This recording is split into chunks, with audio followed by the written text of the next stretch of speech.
네, 오늘 우리에게 주신 하나님의 말씀은 사도행전 20장 17절에서 25절까지의 말씀인데요. 이정부 목사님 잠깐만 나와주시겠어요? 잠깐만. 네.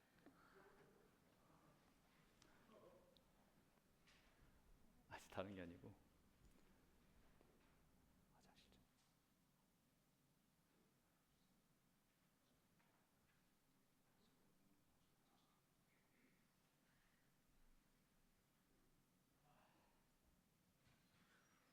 화장실 좀.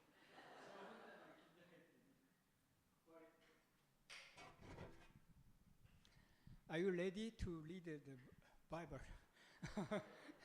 자, 우리 성경 봉독하겠습니다. 사도행전 20장 17절에서 25절의 말씀입니다. 저부터 읽을게요.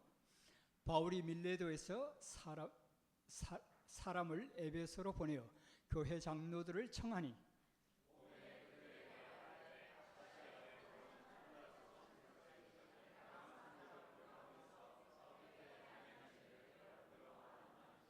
곧 모든 겸손과 눈물이며 유대인의 관계로 말미암아 당한 시험을 참고 줄 섬긴 것과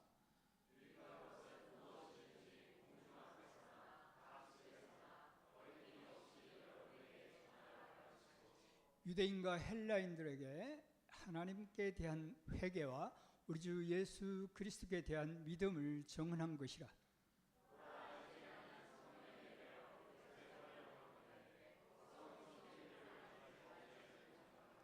오직 성령이 각 성에서 내게 증언하여 결받고 환난의 날을 기다린다 하시나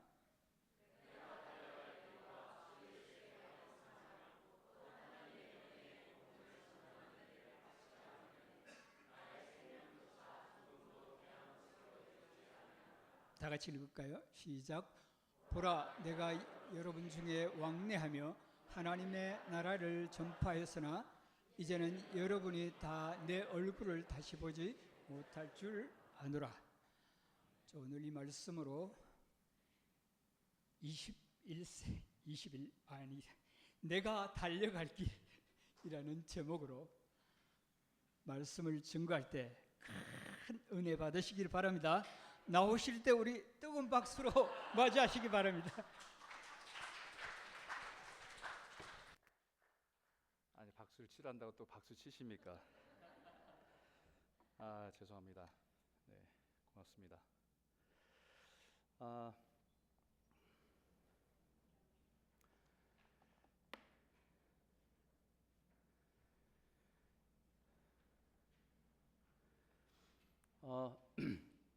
제가 좋아하는 시인 중에서 여러분도 다 좋아하시지만 윤동주를 다 아시잖아요. 뭐 40대 이상 되신 분들은 많이 들었을 것 같고요. 그분의 시가 있는데요. 이번 주에 제가 설교 준비하다가 그 시가 옛날에 읽었던 시인데 생각나서 한번 찾아보게 됐습니다. 한번 제가 보면 이런 시예요. 내를 건너서 숲으로, 고개를 넘어서 마을로, 어제도 가고 오늘도 갈 나의 길, 새로운 길, 민들레가 피고 까치가 날고 아가씨가 지나고 바람이 일고 나의 길은 언제나 새로운 길, 오늘도 내일도, 내를 건너서 숲으로, 고개를 넘어서 마을로. 너무 평범한 일상을 담은 내용입니다. 고개를 넘어서 마을로 가는 길인데, 이 길은 어제도 갔던 길이고 또 오늘도 가는 길이고 내가 갈 길이라고 표현하고 있어요. 그런데 중요한 것은 그 길이 나에게는 새로운 길이다 라고 고백하고 있다는 거죠. 어제도 걸었던 길이고 늘 익숙한 길인데 나에게는 새로운 길이라고 얘기합니다. 언제나 새로운 길이라고 얘기하고 있어요.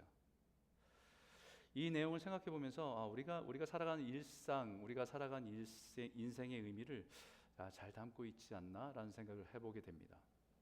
매일매일의 루틴이 때론 지겹게 느껴지기도 하죠. 하지만 그 루틴된 일상이 매일 새롭고 매일 새롭다고 한다면 우리 인생은 아마 달라질 것 같습니다. 왜 이게 의미가 더 있냐면 이때의 상황이 여러분 잘 알다시피 일제강점기 시대 아닙니까? 암울한 현실 속에서 생각해보면 매일매일의 삶이 막막하고 또 답답한 하루하루의 삶일 것입니다. 그런 답답한 현실에서 하루하루 살아가면서 그 삶에 낙심하지 않고 절망하지 않고 소망을 가지고 매일매일 새롭게 걸어가겠다는 이 시인의 윤종두 시인의 의지가 담겨져 있는 시거든요. 그가 처한 상황과 환경은 변하지 않았습니다. 어제와 오늘 여전히 암담한 현실이고 또 미래 또한 불투명합니다. 그럼에도 불구하고 소망을 가지고 나아간 삶에게는 그 길이 새로운 길이다. 언제나 새로운 길이다. 그래서 그 길을 새롭게 매일매일 걸어가겠다라고 하는 고백이 담긴 내용입니다. 왜 이 시를 여러분과 함께 나눴냐면, 제가 지난주에 설교를 묵상하고 준비하면서 사도 바울의 고백, 오늘 본문을 읽으면서 생각할 때 이 시가 생각이 났거든요. 다시 한번 찾아보면서 읽어보니까 완전 지금 사도 바울의 고백과 너무 닮았다라고 하는 생각을 하게 됩니다. 그리고 그것이 우리 단지 사도 바울의 인생에서의 고백으로 끝나지 않고 우리 같은 믿음을 가지고 살아가는 이 시대에 살아가는 우리들의 인생의 여정도 그와 같지 않을까라는 생각을 하게 됩니다. 사도 바울이 자신이 그동안의 3년 동안에 에베소에 머물면서 복음을 가르치고 또 하나님의 나라를 가르치고 또 사람을 세우는 일에 집중을 했습니다. 안식일에는 회당에 모여서 유대인들에게 우리가 기다리고 있는 메시아가 바로 예수 그리스도이심을 분명하게 증거했고, 또 주중에는 두란노 서원이라는 곳에서 헬라 사람들이 모여서 그들이 생각하는 신이 누군지, 하나님이 누구신지 그것에 대해서 잘 가르쳤습니다. 그래서 그 3년 동안에 에베소의 지도자들을, 장로들을 세우고 그들과 열심으로 섬겼던 시간들인데, 이제 그 시간에 이 에베소를 떠나면서 에베소 장로들을 불러서 이제 이 말을 나누고 있고 남기고 있는 것입니다. 17장 18절 한번 읽어볼까요? 함께 읽겠습니다. 시작. 바울이 빌레도에서 사람을 에베소로 보내어 교회 장로들을 청하니 오매 그들에게 말하되 아시아에 들어온 첫날부터 지금까지 내가 항상 여러분 가운데서 어떻게 행하였는지를 여러분도 아는 바라. 에베소 장로들에게 내가 에베소에 온 첫날부터 지금까지 걸어온 길을 돌아보면서 여러분과 함께 어떻게 살았는지 여러분도 잘 아시지 않습니까? 라고 그들에게 말하고 있는 거죠. 여러분들과 먹고 자고 울고 웃고 함께 고통을 견디고 또 함께 감격하고 걸어온 3년의 시간을 다 기억하실 것입니다. 이것이 사도 바울이 3년 동안에 넘는 시간 동안에 예배소에서 걸어온 길입니다. 걸어온 길. 누구에게나 걸어온 길은 다 있죠. 이 걸어온 길은 우리가 열심히 정신없이 살아다 보면 우리가 어떻게 살아가는지 모르고 걸어온 길들이 있어요. 우린 가끔 바쁘게 살아가다가 멈추어서 우리가 살아온 길들을 돌아봐야 됩니다. 내가 어떻게 지금 살아가고 있지? 이렇게 살아가는 게 맞나? 때로는 하나님께서 우리의 삶을 멈추게 하셔서 우리가 지금까지 살아온 사람들을 이렇게 돌아보게 하십니다. 정신없이 막 당면한 문제, 지금 해결할 문제로 막 쫓기며 살아오던 삶을 하나님께서 어떤 일로 인해서 딱 멈추게 하세요. 그때는 내 인생을 뒤를 돌아봐야 될 때입니다. 내가 걸어온 길에서 혹시 놓친 것은 없었는지, 혹시 내가 치우쳐서 벗어나지는 않았는지, 열심히 산다고 사는데 뒤를 돌아보니까 아무것도 없이 그냥 열심히만 향방 없이 달려온 것은 아닌지 꼭 돌아봐야 됩니다. 한 번은 제가 2009년도에 이야기는 몇 번 한 것 같아요. 2009년 제 인생에서 이렇게 터닝 포인트 딱 그 분기점이라고 할 수 있는 시간이 2009년도, 2010년도 그 사이인 것 같습니다. 교회를 개척하기 전에 우리 교회를 개척하기 위해서 기도하고 준비하던 시간이었습니다. 오랜만에 저희 아내하고 브런치를 먹으러 갔어요. 그 시간에 저에게는 잠시 멈추고 지금까지 걸어온 인생들을 돌아보고 앞으로 걸어갈 인생을 생각하기 위해서 잠시 숨을 고르는 그런 시간이었던 것 같습니다. 생각해보니까 2000년에 캐나다에 와서 결혼하고 고국을 떠나서 캐나다에 온 지금까지 돌아보면 하나님의 은혜였다. 모든 만남도 그렇고 하나님의 인도하심 속에 오래 걸어왔구나. 또 공부도 하면서 또 한 교회를 섬기면서 거의 7년간 풀타임으로 새벽에 나가면 밤 늦게까지 제자 훈련하고 이렇게 들어왔던 시간들. 이제는 그런 것이 아니라 이제 독립해서 개척을 해야 되는 그 시점을 돌아볼 때 제가 지나온 그 시간들을 돌아볼 때 뭐가 남나라고 돌아보니까 그냥 제 인생을 이렇게 압축을 하면 남는 단어가 제가 생각할 때는 충성, 헌신, 열정 이런 단어들이 남는 것 같습니다. 그러면 그 얘기를 저희 아내하고 나눴어요.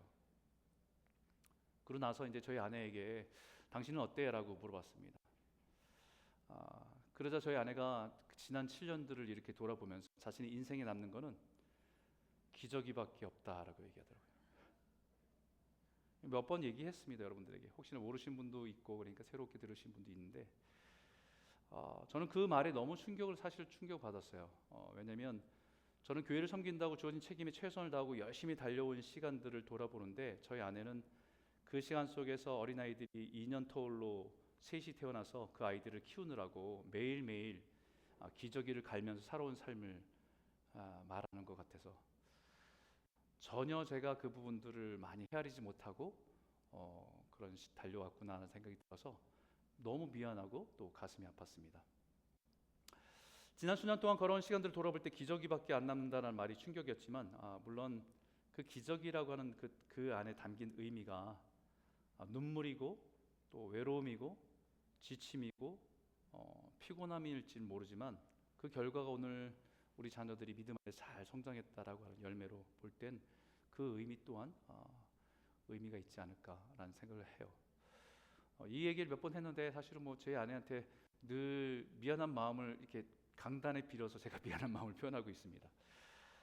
여러분들은 어느 순간 그리고 지금까지 걸어온 길을 돌아보면 무엇이 남습니까?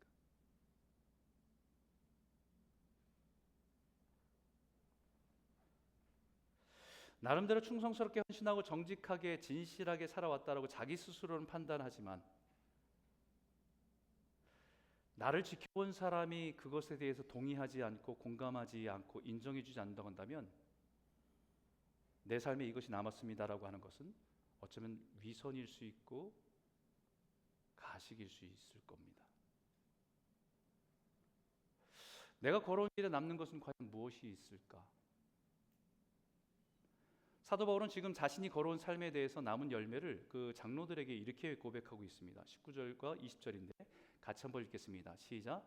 곧 모든 겸손과 눈물이며 유대인의 관계로 말미암아 당한 시험을 참고 주를 섬긴 것과 유익한 것은 무엇이든지 공중 앞에서나 각 집에서나 꺼리낌이 없이 여러분에게 전하여 가르치고.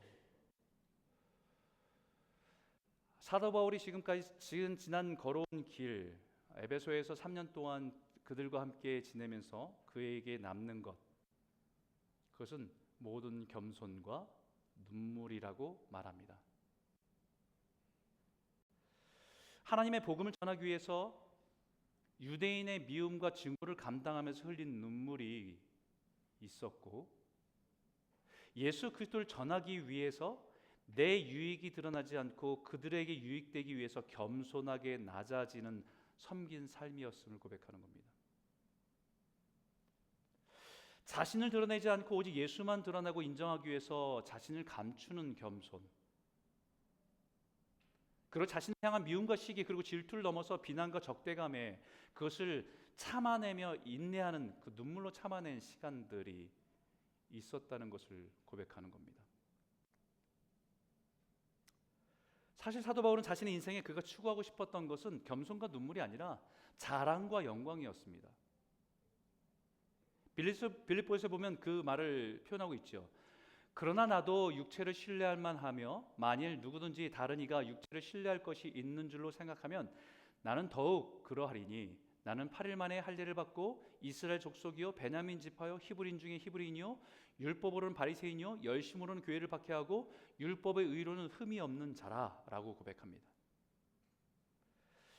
이 말은 내가 세상적으로 얘기해도 잘하는 것이 많은 사람이다라는 얘기예요. 가문과 혈통이 있는 집안에서 태어나서 자랐고 이스라엘의 가장 훌륭한 학풍과 전통이 있는 선생님 앞에서 배운 제자였고 유대인의 사회 속에서 엘리트 중에 엘리트였고 거기다 도덕적으로 어디 하나 흠잡을 데가 없는 삶을 살아왔고 삶을 살 때도 대충 흐지부지하게 살아온 것이 아니라 온 열정을 다해서 주어진 일에 최선을 다해 살아온 것이 그의 자랑이고 그의 영광이고 그 인생의 목표였습니다. 그로 인해 사람들에게 칭찬도 받고 존경도 받으며 살아온 인생이었다고 고백하고 있는 겁니다. 그런 바울이 지금은 겸손과 눈물이라고 말하고 있어요. 자신을 감추는 겸손과 자신의 유익을 취하지 않는 눈물입니다. 이 바울의 변화의 변곡점이 바로 다메섹에서 빛으로 오신 예수를 만난 이유예요. 그것을 오늘 본문의 21절에 이렇게 말하고 있는데 같이 한번 읽겠습니다. 시작. 유대인과 헬라인에게 하나님께 대한 회개와 우리 주 예수 그리스도께 대한 믿음을 증언한 것이라. 그가 복음을 전하면서 두 가지의 가장 중요한 핵심을 우리에게 말하고 있는데 우리가 하나님을 믿는다는 것이 무엇인지를 정확하게 말해주고 있는 겁니다. 그 인생의 변곡점에 반드시 있어야 될 것은 뭐냐면 하나님께 대한 회개입니다. 자신의 인생을 열심히 살아가던 그 길에서 멈추고 하나님께 돌이키는 것이 회개입니다. 회개는 잘못을 인정하고 눈물을 흘린다는 후회와 다른 거예요. 잘못 살았다는 걸 깨닫고 아파하는 것보다 더 중요한 변화가 삶의 방향의 변화가 생겼다는 것입니다. 회개를 무엇인가 문제가 일어나서 내 안에 고통이 올 때 그것이 잘못했구나 깨달으면서 눈물을 흘리는 그 감정적인 것이 회개가 아니라 내가 살아가던 방향에서 잘못됨을 알아 다시 하나님께로 유턴해서 방향을 바꾼 것이 그것이 회개라는 얘기예요. 내 자랑과 영광을 위해 살았던 삶에서 돌이켜서 하나님께로 나아가는 것, toward God, 하나님을 향해서 내 인생의 방향을 바꾸는 것, 그것이 회개라는 것입니다.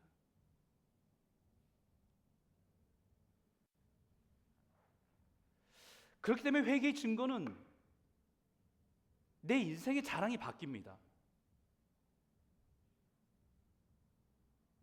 하나님께 돌아가기 전까지는 내 자랑, 내 인생의 내 자녀의 자랑, 내가 가지고 있는 것, 내가 성취한 것, 이것이 자랑이었던 사람이 하나님께 toward God, 하나님께로 방향이 바뀐 사람은 자랑이 바뀝니다.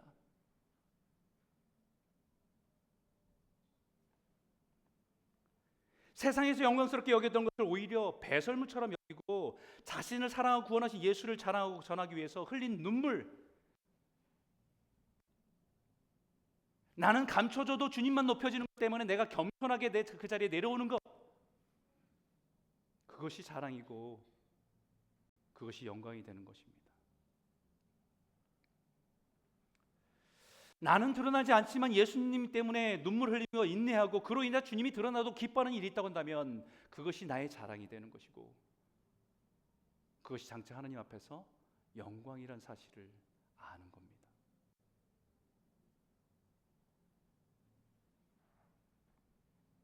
예수를 믿는 사람이라고 한다면 자신이 걸어온 삶을 이렇게 뒤돌아볼 때 반드시 있어야 되는 것이 하나님께 돌이킨 회개의 변곡점입니다.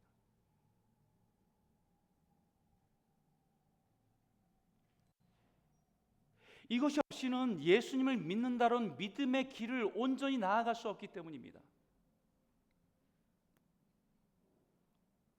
제2의 성경이라고 하는 철로 역정에서도 그 순례길을 떠난 크리스찬이 자기 인생의 짐의 무게를 짊어지고 근심하고 고통하다가 십자가의 언덕에서 그 십자가를 붙드는 바람에 자기의 모든 짐이 풀어지며 자유함을 얻어 그 은혜 가운데 기뻐하던 그 모습으로 이제 순례의 길을 시작합니다. 그 순례의 길을 시작하는데 그 순례의 길을 걸어가면서 만나는 사람들이 같이 그 길을 걸어가는 사람들이 만나요. 근데 그 길을 만난 사람들 중에서 이 언덕을 통과하고 들어온 사람들이 아니라 담을 넘어서 들어온 사람들과 함께 걸어가는 모습이 있습니다.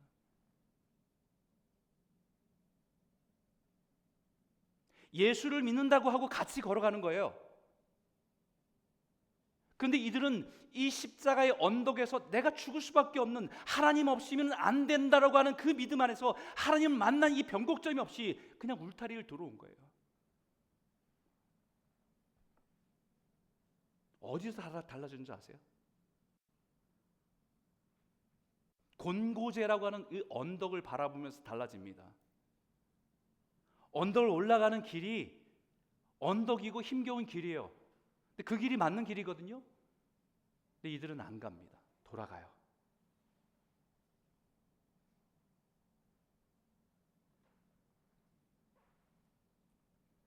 하나님에 대한 회개의 변곡점이 없이는 주님을, 예수를 믿는다는 믿음의 길을 걸어갈 수 없기 때문에 우리 인생을 뒤를 돌아보면 반드시 그것이 있어야 돼요.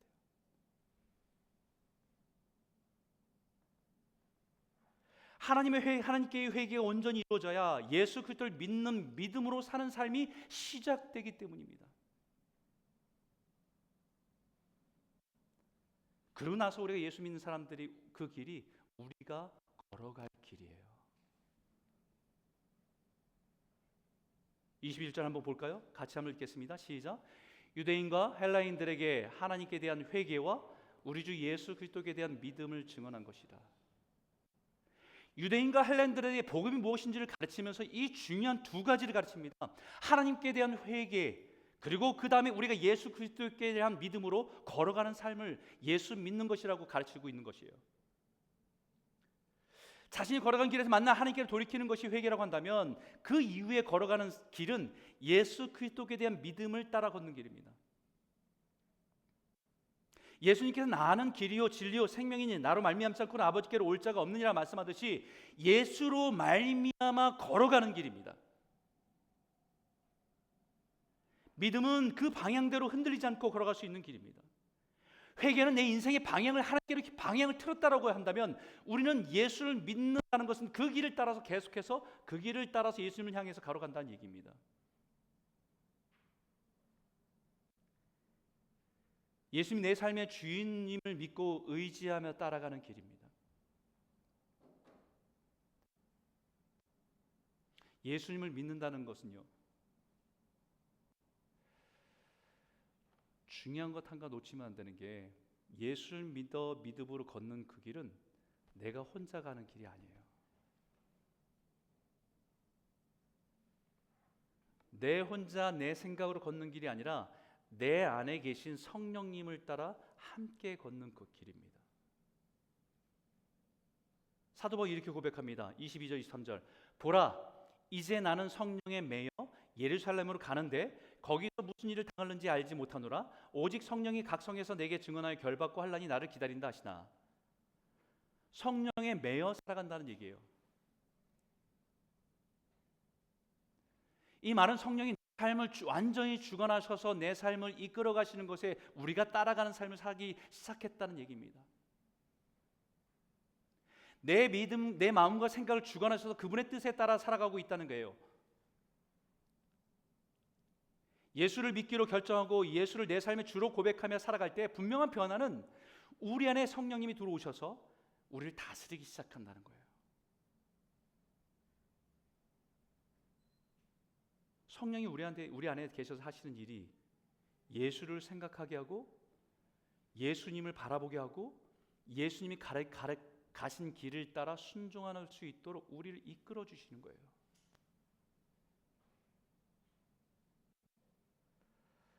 그래서 우리가 걸어갈 길은, 믿음으로 걸어가는 길은 예수님을 따라 성령님과 동행하며 걸어가는 길입니다.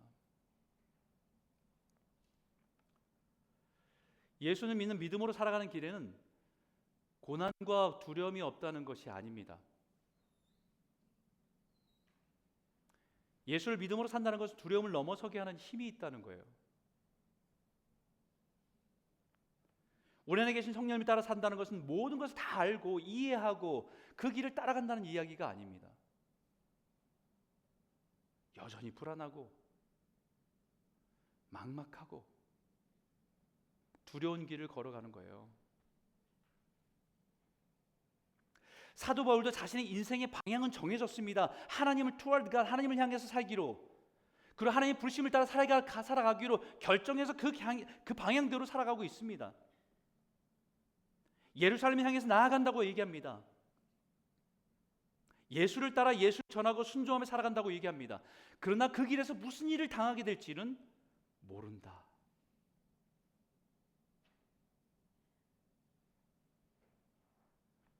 우리가 믿는 성령님이 이것을 다 가르쳐 주지 않으세요. 근데 그 성령님이 내 인생에 너 이제 예수 믿으니까 꽃길만 걸을 거야, 이렇게 말씀하시지 않아요. 좋은 일만 있을 거야, 이렇게 약속하지도 않아요. 오히려 계속해서 우리의 마음을 준비시킵니다. 네 앞길에 결박과 환란이 있을 거야, 마음을 주셨다는 거예요. 이 말을 다시 쉽게 얘기하면 예수 믿고 따라가는 삶이 결코 쉽지는 않을 거야. 그 길이 좁은 길이고 세상 사람들이 다 가기 원하고 바라는 길이 아니기 때문에, 그 길은 예수를 나의 주로 믿는 믿음으로 나아갈 수 있는 길이기 때문에, 좁고 힘들지만 그 길이 옳은 길이고 바른 길이기 때문이란 그 확신이 있어서 있을 때 갈 수 있는 길이기 때문에, 우리 안에 계신 성령님 끊임없이 우리에게 이 두려움에 직면하게 하십니다. 그 선택이 힘들지만, 그 선택이 어렵지만 예수님이 그렇게 사셨잖아, 예수님이 그렇게 말씀하셨잖아. 그 선택이 예수님이 기뻐하시기 때문이야 라고 끊임없이 말씀하시면서 우리를 그 길을 따라 걸어가게 하셔요.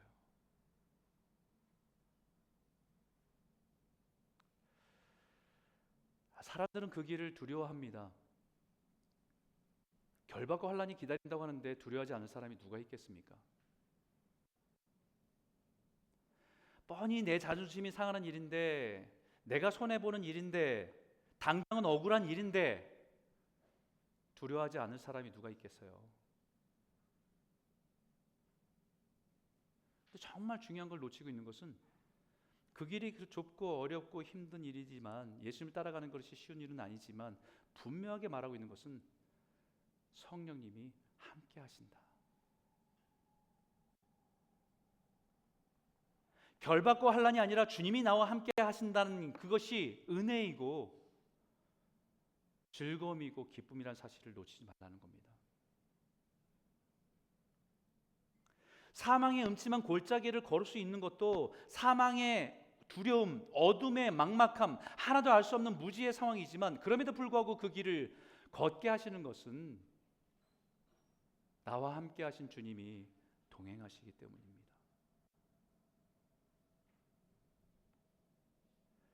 성경의 수많은 믿음의 사람들에게 주님이 만나서 그들을 부르실 때 동일하게 말씀하신 것은 두려워하지 말라, 겁내지 말라. 그 각 사람이 직면한 두려움의 실체는 다 달랐습니다. 여호수아에게는 요단강과 견고한 여리고성이었고요, 다윗에게는 골리앗이었고 최고의 권력자인 사울 왕이었고, 엘리야에게는 아합 왕이었고 이세벨이었고, 바알 선지자 850명이었고 적대적인 이스라엘 백성들이었고, 사도 바울에게는 유대인들이었고 당시의 최고의 제국인 로마 제국이었습니다. 그럼에도 불구하고 그들에게 동일하게 말씀하신 것은 내가 너와 함께 하겠다라는 말씀입니다.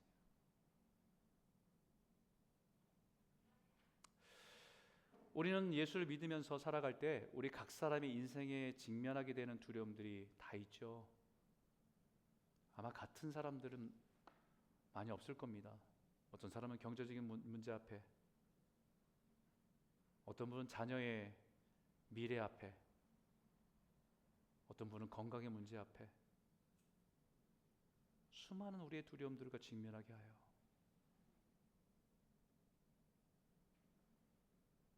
그렇지만 주님이 말씀하시는 것은 그 두려움이 아니라 주님이 함께 하신다는 그 말씀, 두려움이 없어지고 사라지는 것이 아니라 두려움에 지배되지 않게 하는 것, 그것이 예수님 믿고 따라가는 삶이라는 것을 말씀합니다. 두려움보다 나를 향한 예수님의 사랑이 더 크다는 것을 누리며 살아가는 것이 우리가 믿음으로 걸어가야 할 길이에요. 제가 지난주에 새로 이사하는 일부 예배 처소하고 사무실이 있는 곳에서 좀 일을 보게 됐어요. 좀 낯선 곳이기도 하고 짐도 막 날라야 되고, 그러니까 좀 익숙하지 않은 것들도 있었습니다. 또 제가 좀 이렇게 설교에 이렇게 집중하면 막 모든 채널이 다 꺼지고 거기 막 몰입하고 생각하는 그런 경향이 있어서 설교 준비하다가 화장실을 가려고 일어났어요. 그리고 나와서 이렇게 뒤돌아오는 순간 문이 탈칵하고 잠기는 소리가 들리는 순간에 딱 드는 생각이 열쇠 안 갖고 나왔죠? 막 하는데 안 열리는 거, 잠겨서 저절로 잠기는 문이었어요. 열쇠도 없죠, 셀폰도 없죠, 지갑도 없죠, 차키도 없죠, 아무것도 없어요. 와, 그 순간에 아무것도 생각이 안 나는 거예요. 전화번호를 생각하는데 저의 아내 전화번호 생각도 안 나고요, 아무것도 안 납니다. 그러니까 아까 물어봤어요, 아침에 저희 아내 전화번호가 뭐냐고. 이제 와서 안들 셀폰이 있어야지. 아무것도 생각이 안 나요. 이거 어떻게 해야 되지? 컴퓨터나 모든 게 다 안에 있고 모든 물건이 다 있는데.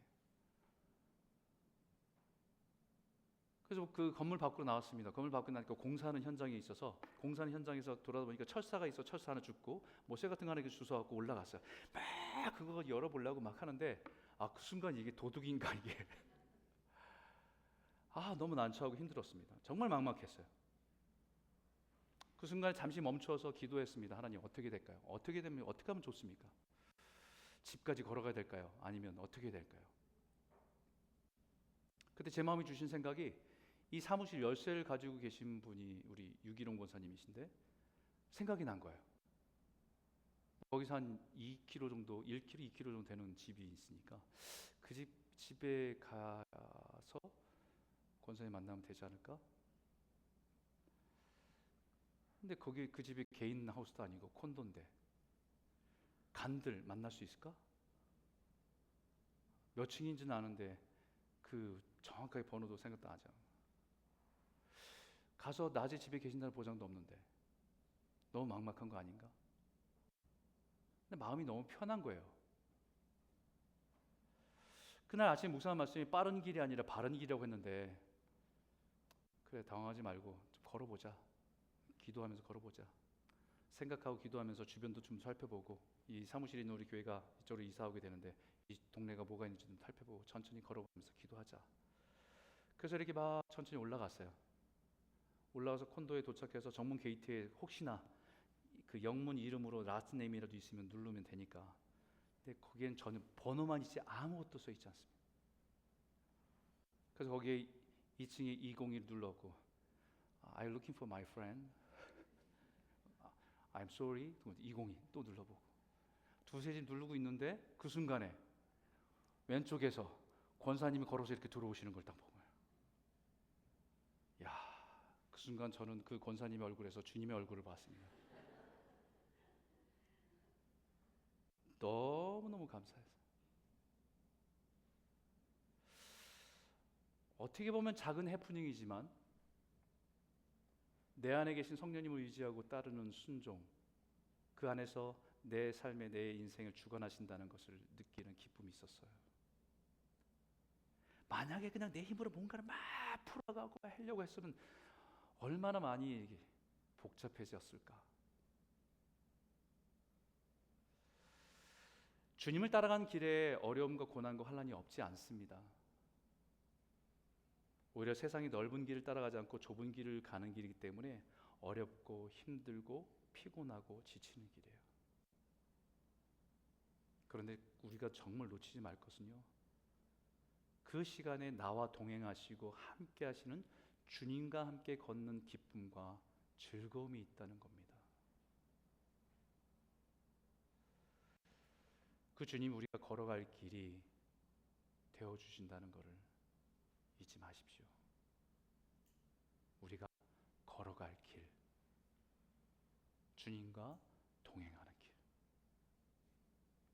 사랑하는 성도 여러분, 주의 자녀로 부르심받은 우리가 걸어갈 인생길에 주님과 함께하는, 동행하는 그 기쁨과 즐거움을 매일매일 작은 것에서 큰 것까지 그 은혜를 많이 누리고 살아가는 저와 여러분 모두가 되시길 주의 이름으로 축복합니다. 마지막 한 가지 더는 나누고 싶은 것은요, 달려갈 길이에요. 달려갈 길. 24절인데 같이 한번 읽겠습니다. 시작. 내가 달려갈 길과 주 예수께 받은 사명 곧 하나님의 은혜의 복음을 전하는 일에 마치려 하면은 나의 생명조차 조금도 귀한 것으로 여기지 아니하노라. 사도 바울이 내가 달려갈 길이 있다고 말합니다. 우리가 걸어갈 길이 있는데 그 다음에는 마지막으로는 달려갈 길이 있다라고 얘기해요.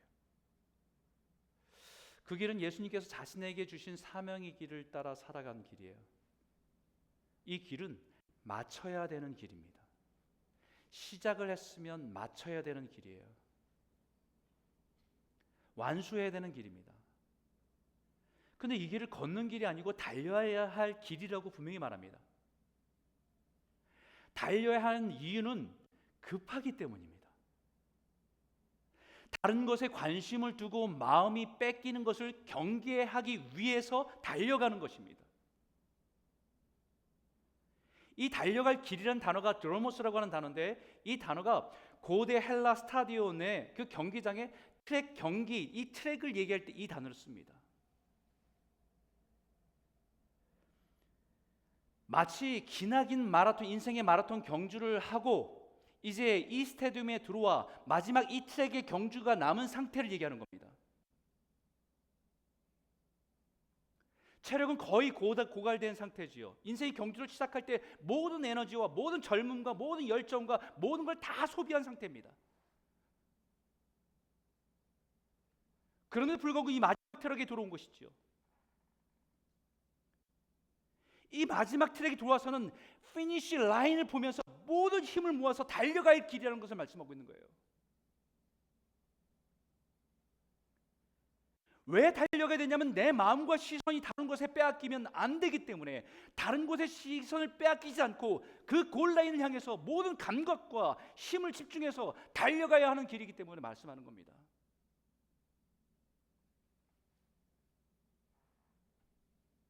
이때 집중해야 될 것은 한 가지예요. 하나님 나라입니다. 그래서 25절에 이렇게 말합니다. 보라, 내가 여러분 중에 왕래하며 하나님의 나라를 전파하였으나 이제는 여러분들이 내 얼굴을 다시 보지 못할 줄 아노라.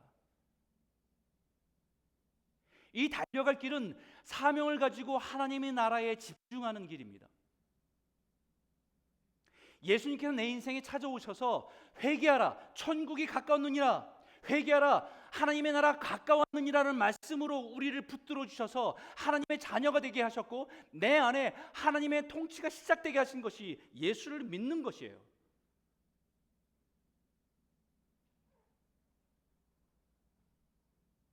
세상을 향해 살아가는 삶이 내 삶을 회개하고 하나님께 돌이키고 예수를 따라간 삶을 시작한 그 인생을 마지막에 그 하나님 나라를 바라보면서 달려가야 된다는 것을 말씀하고 있는 겁니다.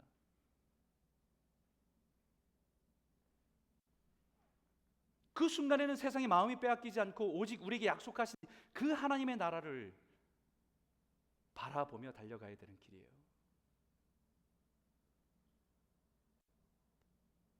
이 땅에서 우리가 예수를 믿으면서 살아가는 그 하나님 나라를 누리는 것은 완전하지 않아요. 부분적입니다. 그래서 우리는 은혜를 받았다, 은혜를 누렸다라고 얘기하죠.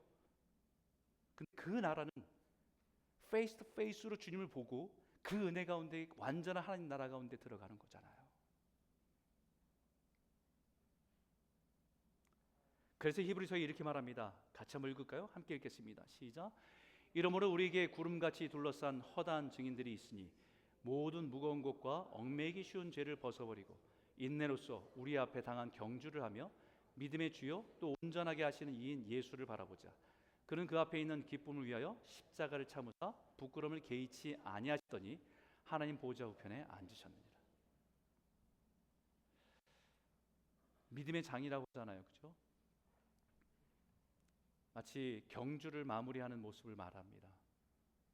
나와 같은 믿음으로 살아온 사람들을 생각하고 그들이 걸어간 인생길을 기억하고 끊임없이 이 땅에서 살아가면서 짊어지고 무겁게 하고 있던 것들을 벗어버리고 우리에게 남아있는 마지막 여정을 달려가야 되는 것이다.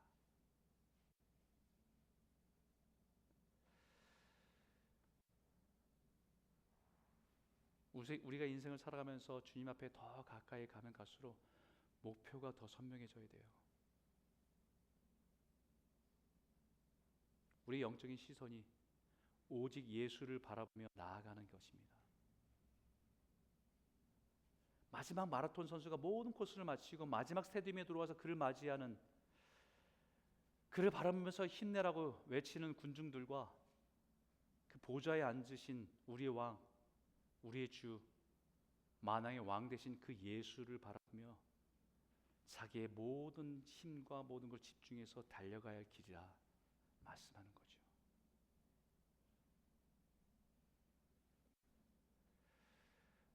여러분, 이 시대는 주님의 오심에 가까운 시대예요. 여러분, 시작한 그 여정을 마무리하고 준비해야 될 시대입니다. 주님을 알고 주님을 믿을 때 더 선명해지고 분명해지는 믿음의 고를 향해 달려가야 되는 시대입니다.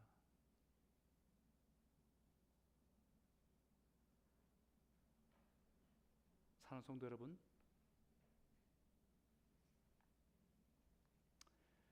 지금까지 우리의 인생의 길을 걸어온 길들을 한번 오늘 뒤돌아보시기 바라요. 무엇을 위해 살아왔는가? 그리고 여전히 그것이 의미가 있고 가치가 있었는가? 열심히 산 것이 오히려 하나님부터 멀어지지는 않았는가? 그렇다고 한다면 이제 하나님께로 돌이켜야 될 때입니다.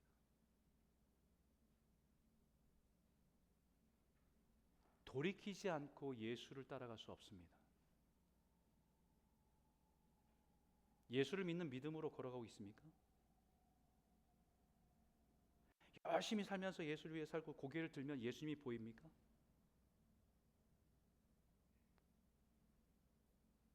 내가 걸어가는 길에, 내가 열심히 걸어가는 길에 예수가 보이냐고요.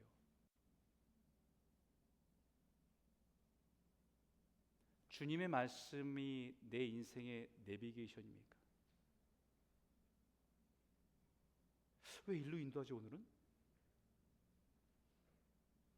내가 익숙한 길이 있는데 주님이 인도하신 길이 다 이해가 안 돼도 우리는 그렇게 인도하신 이유가 있다는 것을 알게 되죠. 그 길에서 성령님과 동행하십니까? 고난과 환난 속에 성령 안에 누리는 위로와 기쁨과 즐거움을 맛보며 살아가고 계세요? 지금은 마지막 달려갈 때예요. 우리의 마음과 우리의 시선을 빼앗기지 않아야 될 때입니다. 우리 앞에 다 경주를 마칠 때까지 보좌에 앉으신 예수를 차게 달려가는 저와 여러분 모두가 되시길 주의 이름으로 축복합니다. 한번 기도할까요?